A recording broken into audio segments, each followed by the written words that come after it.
If you love me, please don't judge me. Got my hands tied, the power's above me. Don't shoot the messenger, I'm just a puppet here. If you wanna place blame, then look to the puppeteer. Family, fortune, envy, jealousy, privilege, passed on, legacy, secret, sabotage, borderline, felony, suicide, subtract, selfish, pedigree, yeah.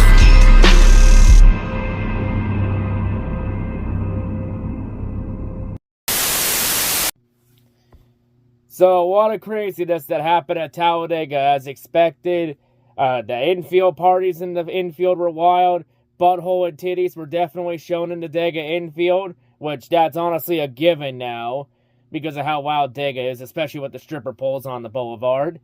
And we also had some wild racing, and in the Cup Series, new records were set in the Cup Series, but for the wrong reasons. But hey, despite all that, at least we got another photo finish out of it. Jesus Christ. It's crazy how 3 of the 8 closest finishes in Cup Series history have all come in this season. Some wild shit for sure. Yeah, and 2 of those finishes happen on super speedway type races. But anyway, there's a lot to talk about. We also have the ARCA season finale, and of course ARCA West coming down to the wire in their championship.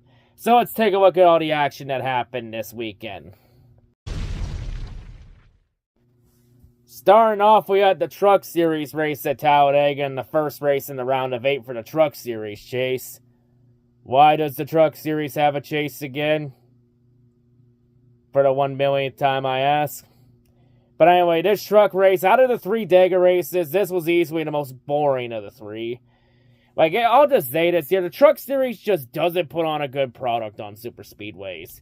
It's usually one of the worst products on the super speedways. I don't think even having the no locking bumpers rule would make a difference. It's still a pretty bad product. You know, some chasers had issues in the race, like Sanchez and Ankrum. But of course, you know, just this package is so bad. And everyone waiting until the white flag to make their move. It's like, especially with 5 to go, it's like, you gonna do something? You gonna go? No, you're just gonna wait till the white flag when it's too late? Okay, you do that. Yeah, and well, waiting till the white flag, it went about as well as you think.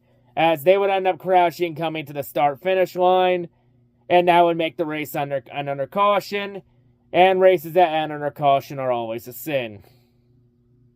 Hey, honestly, not really surprising the Dega race ends under caution. It's kind of expected at this point, considering Dega's the biggest crapshoot central. But in all this, Grant Enfinger was the leader at the moment of caution. So Grant Enfinger is the winner at Talladega. And for the first time ever in the Truck Series in the chase era, we have a chase driver actually win at Talladega for once. So the streak of non-chasers winning the Truck Series chase race at Talladega has officially been snapped. We finally have a chase driver finally win at Dega. Because with Grant Enfinger getting this win, it's his first win of the year. It's the first career win for CR7 Motorsports. And with this win, and it's also the first win for Oldsmobile in their first race back. Even though it's mostly a Chevy partnership, still cool for Oldsmobile. It's like, wow, so the Truck Series can get new manufacturers.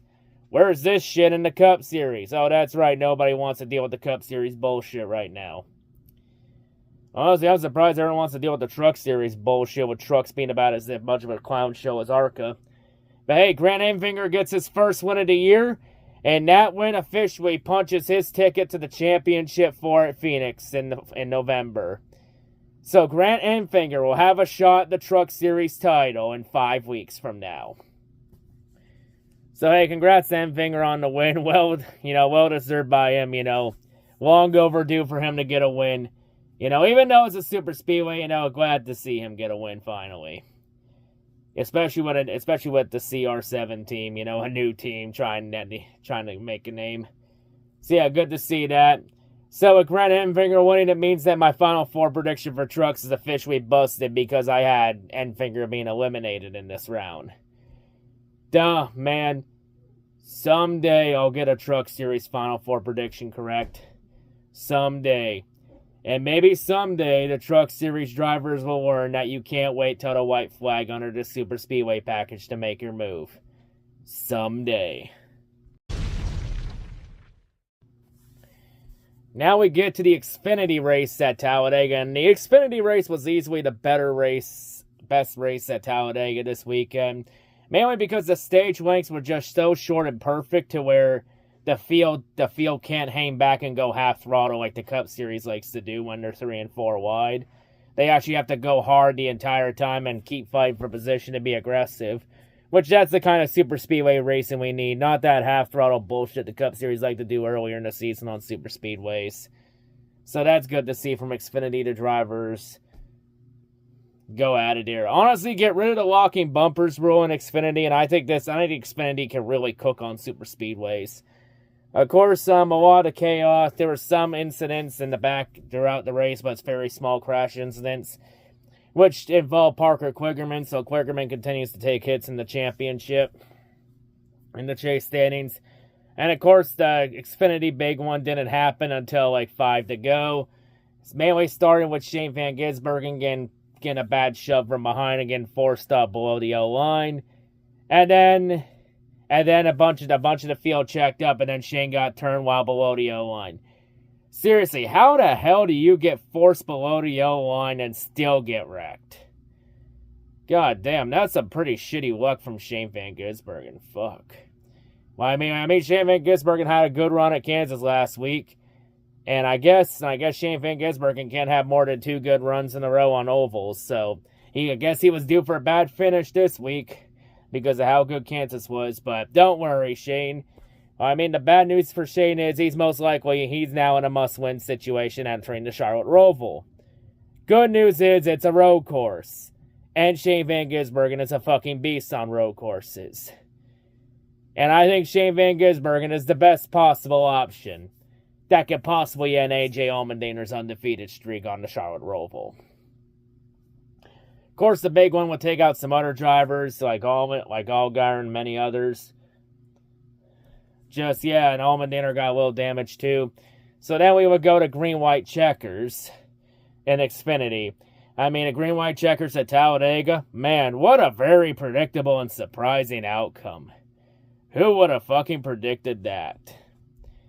But it actually stayed pretty peaceful for the most part. As we had battles off turn 4 between Riley Herbst and Sammy Smith coming to the line. Even Austin Hill was up. Even Jesse Love was up there until he wasn't. As we had some aggressive moves throughout the field. But in the end, Sammy Smith would get ahead coming into the tri-oval, and he would hold the field off. And Sammy Smith gets his second career win and wins at Talladega. And also Sheldon Creed finishes 4th and then spins coming across the start-finish line and hits the wall. But Sheldon Creed had the good finish anyway, so that crash really doesn't matter in the grand scheme of things. But yeah, Sammy Smith gets the win, and Sammy Smith officially punches his ticket to the round of 8. So Sammy Smith will make it to the second round of the Xfinity Chase. So Sammy Smith gets a win finally for Junior Motorsports, which honestly it's big for him and his confidence and for the team, because he's been very disappointing this year in Junior Motorsports. Like, I thought he was going to be really good this year. He's been a massive disappointment, but the win will really give some positive juice to that team for a pretty disappointing season, even though it's a super speedway win, but still. But yeah, I thought Riley Herbst might have had it in the bag, but just fell short again. But yeah, pretty wild Xfinity Chase race. Sammy Smith, the only one entering the Roval next week that's safe. And Allmendinger will enter below the cut line. But can Allmendinger keep the undefeated streak alive? Or will his streak get conquered by the Kiwi from down under? Tune into the Roval next week to find out. Okay, now we're going to take a break from Talladega, and we're going to head straight to the land of Toledo, to Toledo Speedway for the ARCA season finale. Of course, the ARCA Championship, it was pretty anticlimactic. As for this race, all Andreas Perez de Lara had to do to clinch the title was just start the car. And that was it. Pretty anticlimactic, but I say to everyone else that has a problem with it as well, all the other full-time drivers had not had 20 races they had all season to get as many points as possible and not put themselves in a position where Andreas Perez de Lara can clinch the championship like that, and all of them failed to take advantage. Honestly, in this situation, the only ones that can be blamed are the drivers themselves. No one to blame for themselves. They put themselves in that situation. Am I a fan of it? No, but it happens. Sometimes you'll have championship battles in any racing series that are anticlimactic and can end like that, Shit happens, when it's your year, it's your year. And with Andreas Perez de Lara clinching the title, he also becomes the first international champion in ARCA history because he originates from Mexico. So he's the first Mexican-born ARCA Series champion. So congrats to Andreas Perez de Lara. The Mexico Series alum clinches the ARCA Championship. Who knows? Maybe he can have a bright future like Suarez. The last Mexican champion we had in NASCAR in the top 3 series was Daniel Suarez, and he's been okay. Hasn't been good in Cup, but hasn't been horrible at the same time. Just somewhere in the middle. But Perez definitely has some potential. Time will tell what happens with him in his future. But in the meantime, we still had a race to be done. And the race itself, it was completely dominated by William Sawalich. William Sawalich turned 18 after Thursday. So William Sawalich finally can have a full ARCA season. He can finally run at any ARCA track now. The problem is he had to wait till the end of the year to finally get his super speedway license. Oof. Obviously he can't control when his birthday is, but that's just pretty shitty luck. But Sawalich wins and gets his 9th win of the season, even despite the best efforts from Giovanni Ruggiero. Could not get to him. But William Sawalich gets the 9th win of the year for him in ARCA. 9 wins in the races that he was allowed to run. Not bad. Definitely potential there. Be interesting to see if he goes to trucks next year, if he goes to Xfinity, or if he runs a full ARCA season. He probably won't run an ARCA season next year if he wins 9 goddamn races in a year. Probably going to either go to trucks or Xfinity next season. But just remember this, Andreas Perez de Lara. You mainly only won the championship this year because William Sawalich couldn't compete in half the races, since William Sawalich wasn't 18 yet. Until this week.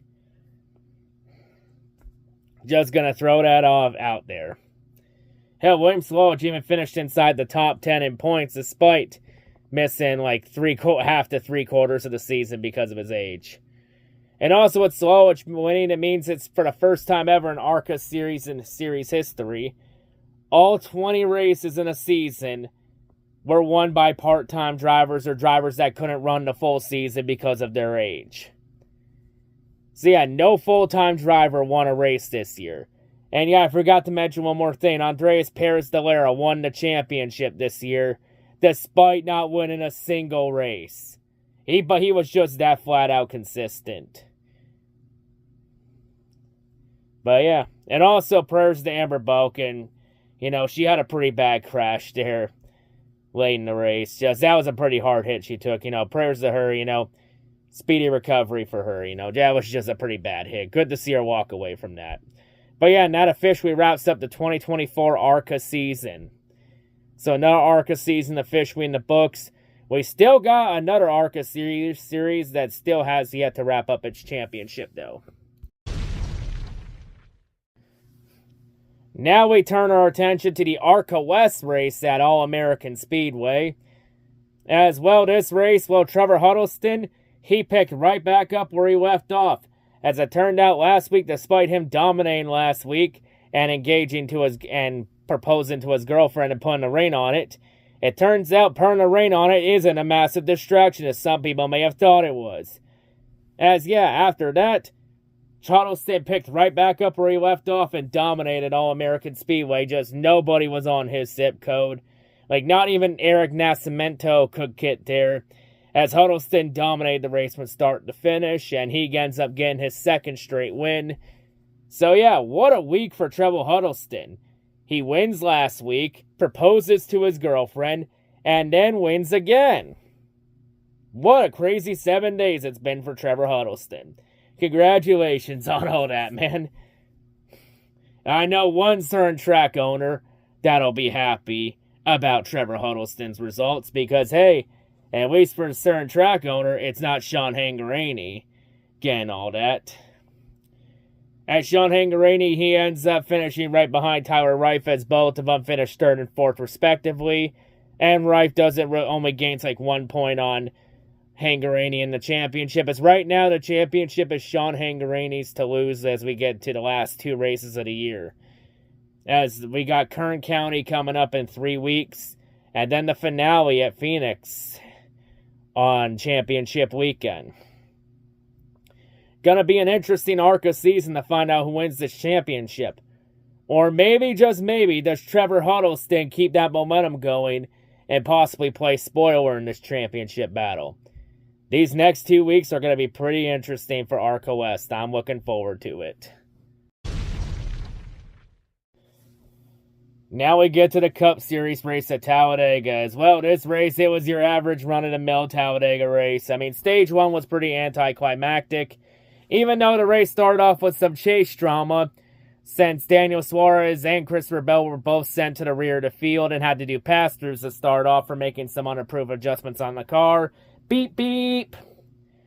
So penalties for them. And, well, Bell had no issues with his pass-through, but he would get bailed out pretty quickly. As during Suarez's pass-through, Suarez would then decide to be an idiot and come up in front of B.J. McLeod when he was not clear. And B.J. never lifted for him, and Suarez ended up spinning himself out. But suffered no major damage. So, there's that. Like, honestly, why the fuck would Suarez do that? Just go to the back and hope you get the momentum back. Or maybe hope you get lucky with a caution at an opportune time, especially with how Talladega has a history, of having big crashes and long red flag breaks. And 9 times out of the 10, the race getting booted off the main network to local cable networks. Just going to throw that out there. But stage 1 was pretty anticlimactic. Stage 2 was also a bit the same until coming to the line to end the stage when Alex Bowman would make a bad shove on Ryan Blaney and send Blaney into the wall, taking out Ross Chastain with him. So Blaney, that's a big hit for him as that looked like it could affect his championship hopes. But don't worry, Blaney fans. The racing gods are going to answer your prayers by the end of the race. You just have to be patient. Because at Dega, patience is like a miracle product. But Chastain's season's already over, but, just a big oof for him after the momentum he had from that win at Kansas last week. Also, Hamlin suffered some minor damage, but nothing to take him out of contention. And then stage 3 was pretty tame for the most part. Even with some green flag pit cycles. It was mainly just 2 single-file freight choo-choo train lines throughout this race. Instead of just 1 single-file line, it was 2 single-file lines. And mainly nobody wanted to come out and make a move. Anytime somebody tried to make a move and try and make a third lane, nobody went with them, and they all got sent straight to the back of the field. And then with 5 to go, we would get a big one. But not just any big one. We get a huge one, but not just any huge one. We get the entire field cleaner. A massive 28-car pileup with 5 to go. Mainly because the field checking up for a lab car of Todd Gilliland. And then Logano making a bad butt shove on Keselowski right in the Cindric. And spinning Cindric out. And then all hell broke loose at the back. Pretty much the entire field was involved. And nearly every chaser was involved in this crash. The only 4 chasers that were not involved in this incident were William Byron, Kyle Larson, Christopher Bell, and Denny Hamlin. Oh, look, the 4 cars that weren't involved were HMS and JGR cars. What a shocking turn of events. The 2 most hated teams had half their roster make it through unscathed. While the rest of the field all piled up there, and then you had an argument between Briscoe and NASCAR over the damaged vehicle policy, saying they wanted to continue and that they can repair the damage, and they just wanted to push back, but instead chose to tow the car back to pit lane. Well, at least you got the car back to the pit stall and can go and still have a shot to repair the car. Probably not what they wanted, but still. Like, honestly, NASCAR's damaged vehicle policy, it needs a massive overhaul in the offseason. Like, there are a lot of things in NASCAR that need a massive overhaul in the offseason. Like, mainly the damaged vehicle policy, the green-white checker rule, the stage caution thing, the championship format, and then this car on short tracks and road courses. Like, there are a lot of things NASCAR needs to overhaul in the offseason. And probably none of those 5 will get overhauled because of NASCAR having to deal with the lawsuit. Because, of course, the championship now is the furthest thing from discussion. After it was announced this week that 2311 and Front Row Motorsports are suing NASCAR with an antitrust lawsuit. Honestly, I did not have that on my 2024 NASCAR bingo card. But all I say is, never thought I'd actually see the day NASCAR got fucking sued by their own teams. And we're going to talk about that in a different video. But all I have to say for NASCAR is, well, you did it to yourselves with your ignorance. You've been ignorant for so many decades, now the racing gods decide it's time for your ignorant asses to pay up. But even despite that, though, and the 28 car pileup is a new recorded NASCAR record for biggest crash in the modern era. Honestly, NASCAR, that's not something the circle jerk can be proud of and flex about. That's honestly kind of fucking embarrassing, to be perfectly honest. Like, honestly, you're catering to the wrong crowd flexing that kind of record. And also, you want to know what also it doesn't help you, NASCAR, flexing about the record for most green-white checkers in a season. As, yeah, this race ended up going to green-white checkers. And it's the 13th one this season, which is a new NASCAR record. Not something to flex about. That's honestly kind of embarrassing, to be perfectly honest. Because the drivers can't stop wrecking each other like a bunch of talentless bitches. But yeah, and honestly, NASCAR flexing about a 28 car pileup and 13 green-white checker finishes, that should be the least of your goddamn issues when you have your own goddamn team suing your ass over the charter agreement. Like, honestly, this is why nobody fucking takes NASCAR seriously. They can't even get their fucking priorities right. And for everyone saying, oh, that lawsuit doesn't fucking mean anything, they let everyone forget it within a month or so. Oh, really? If it didn't mean anything, then why the hell hasn't NASCAR commented on it then? Oh, that's right, because NASCAR knows no amount of fucking PR can save their ass this time in a situation. And hey, NASCAR, if you don't want to tell the truth about it, I mean, Denny Hamlin could just go on his podcast and just pull your skeleton out of the closet and just reveal it to everybody and expose all your dark secrets that happen behind closed doors. But anyway, despite that, though, we still have a finish to talk about as well. This finish was pretty anticlimactic because it was mainly 2 single-file lines. And nobody was making a move for the win in the back. Well, I mean, I wasn't expecting Byron, Larson, and Bell to make moves. I mean, they were really good in position points-wise. You know, you had all the chasers get taken out in the 28-car pile-up. Plus, Blaney got wrecked out early. I mean, you're in a pretty good position. Honestly, in this situation, I don't blame them for not going for the win. Honestly, you're in a good position. All your competition wrecked out. Like, everybody else here around are non-chasers. Like, you're not racing you're not racing like Stenhouse and Keselowski for the championship. Like, honestly, in this situation, they made the right call of just taking the points. And for Byron, taking the points was the right call, as with William Byron's strong finish and everyone else wrecking out, Byron is now officially locked into the round of 8 on points. So yeah, William Byron advances without winning a single race in this round. And William Byron is the only driver heading to the Charlotte Roval next week safe, since he's moved on. So I guess that question of is there something wrong with the 24 team, or are they just sandbagging the second half of the regular season? I guess it was option B, sandbagging. Because in the last 2 weeks, the real Willie B has now officially stood up. Meanwhile, we still had a battle for the win as well. This battle was dictated based on which HMS car can have a stronger push. Imagine the finish being decided in an HMS dick measuring contest between Larson and Byron on who can push which non-chaser can they push the hardest to the lead. Larson was charged with pushing Keselowski to the win. Byron was in charge of pushing Stenhouse to the win. As Larson gave a good shove to Keselowski, but Byron gave a better shove to Stenhouse, and then in the drag race to the line, Stenhouse would beat out Keselowski to the line by 6 1/1000ths of a second. As Stenhouse said, no, Keselowski will not win this race. No, Keselowski will not win this race memes today, pussies. As Stenhouse gets his first win of the season and wins at Talladega. So now his 4th career win, and all 4 have come on super speedways. So yeah, let me just say for this race, I fucking called my shot in the chase grid predictions video. Because I said not only would a non-chaser win this race, I said Stenhouse was going to win this race, and I got it correct. And yeah, that one I literally threw names on a dartboard, and my dart landed on Stenhouse.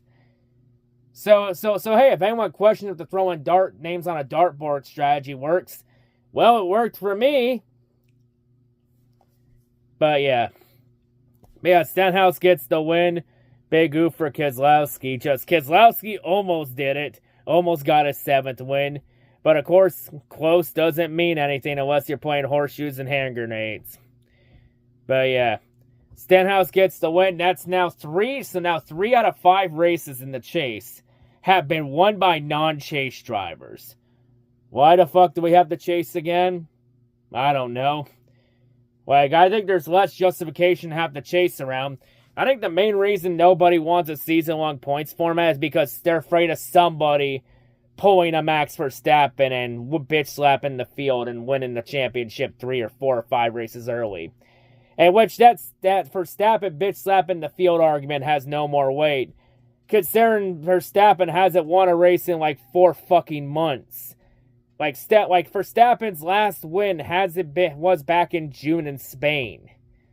Like Verstappen hasn't won a race in like 3-4 months, so that argument has no more weight. Well, it'll be officially 4 months by the time we get the coda.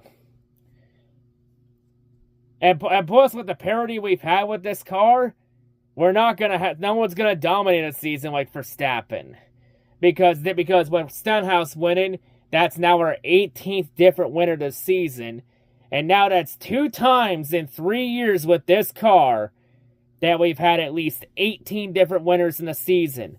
2022, we had 19 different winners. Last year, we had 15 different winners. This year, we're at 18 winners and counting. And there's still 5 races left. Could we get to 19 different winners and tie the modern era record again? Or do we break the modern era record and get 20 different winners in a season? And honestly, at 20 different winners in a season, that's a record NASCAR should flex and be proud of. Not the fucking 28 car pile-up or 13 green-white checkers in a season. But then again, I keep forgetting what motorsport this is. Because in NASCAR common sense, it does not fucking exist here. Hell, that reason alone is the main reason why NASCAR is getting fucking sued in the first place. If anyone's wondering, I'm on Team Denny Hamlin in 2311 in front row. I'm on the team side. And I'll discuss my reasoning why when I talk about the lawsuit in the future video later this week. Because I just want to get all the facts straight and get all the points I needed to address everything. I am going to talk about it. Just been pretty busy with some stuff this week.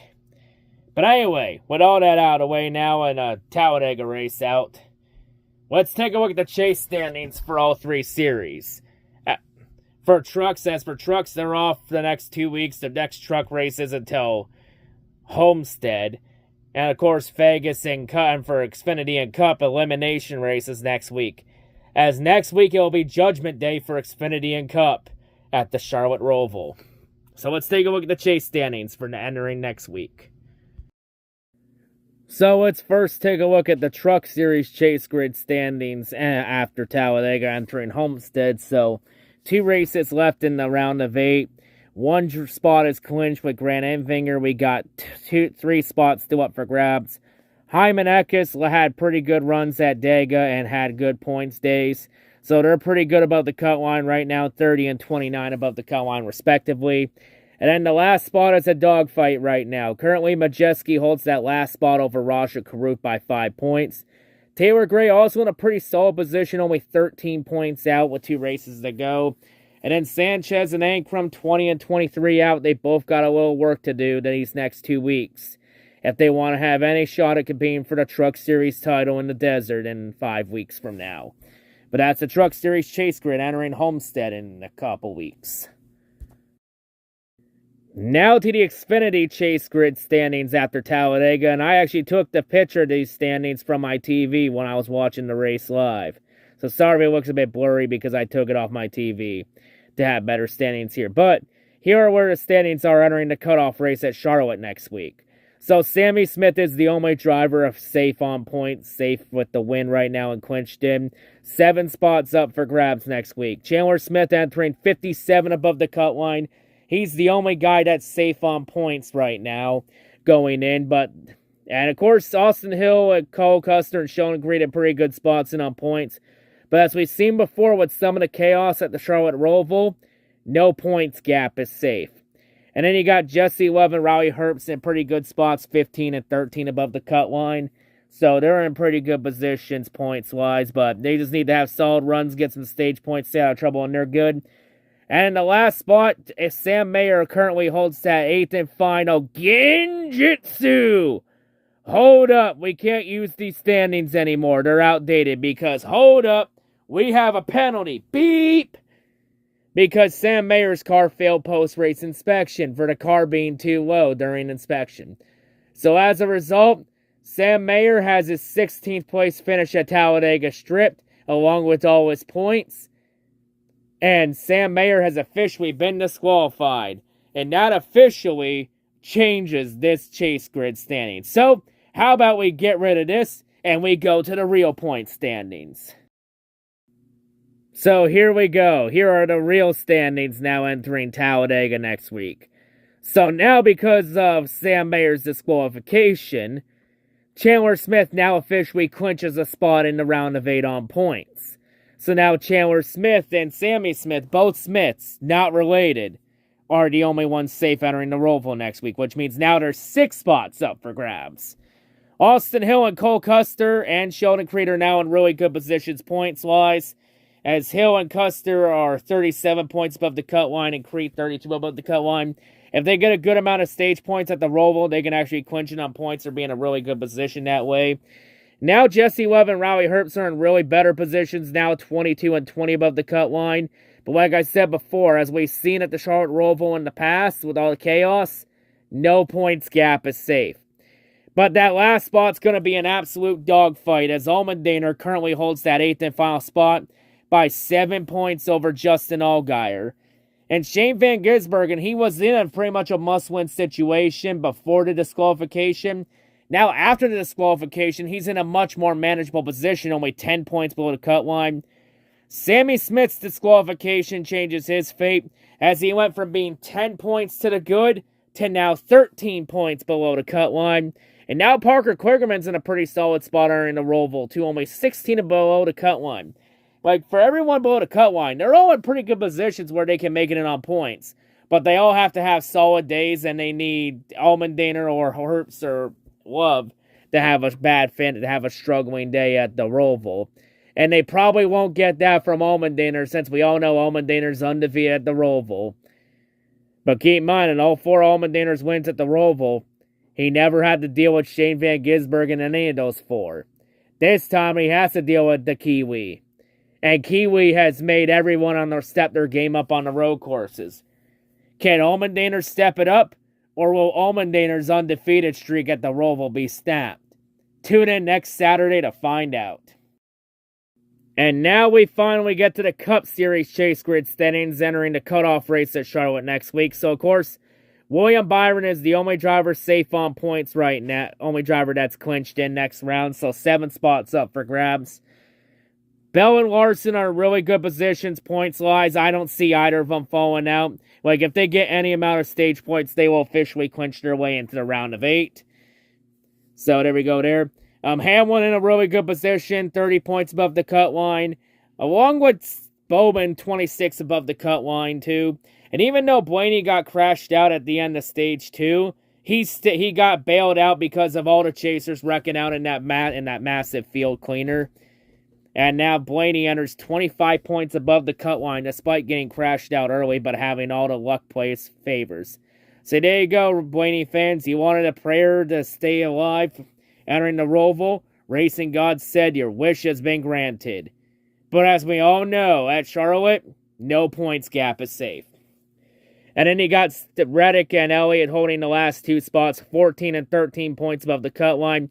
And Elliott holds that final spot over Logano by 13 points. Then you got Suarez 20 points below, and then Cindric and Briscoe.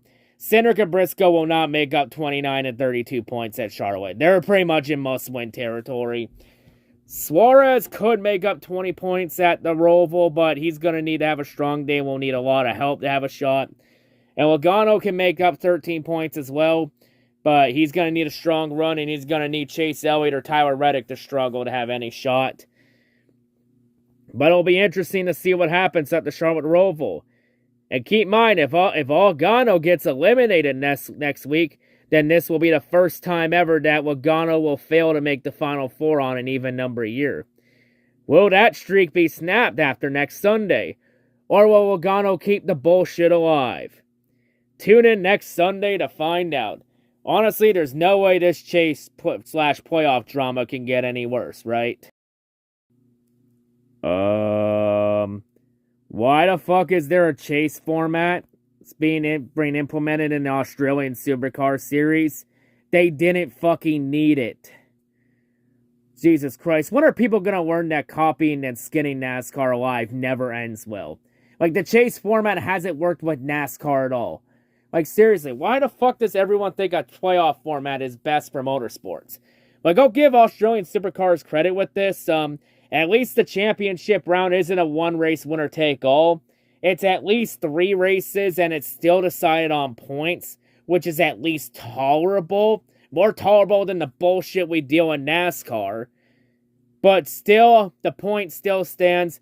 Playoffs don't fucking belong in motorsports. They have no place in motorsports. Like, motorsports are not stick-and-ball sports. Never have, never will be, no matter how many times you want to jam the square peg into the fucking round hole, thinking eventually if you bash it enough fucking times, it will eventually go in. It ain't gonna work like that. It hasn't worked in NASCAR for 20 years. It's outside the mid-2000s when NASCAR was at its peak. And especially when the ratings have gone down in the chase since 2007. Like, me and Ian Perez and many other fans have looked up the numbers. Don't even try me, any of us, on that. But yeah, maybe someday people will learn not to copy and skin NASCAR. I mean, for fuck's sakes, NASCAR has enough problems right now with the fucking lawsuit.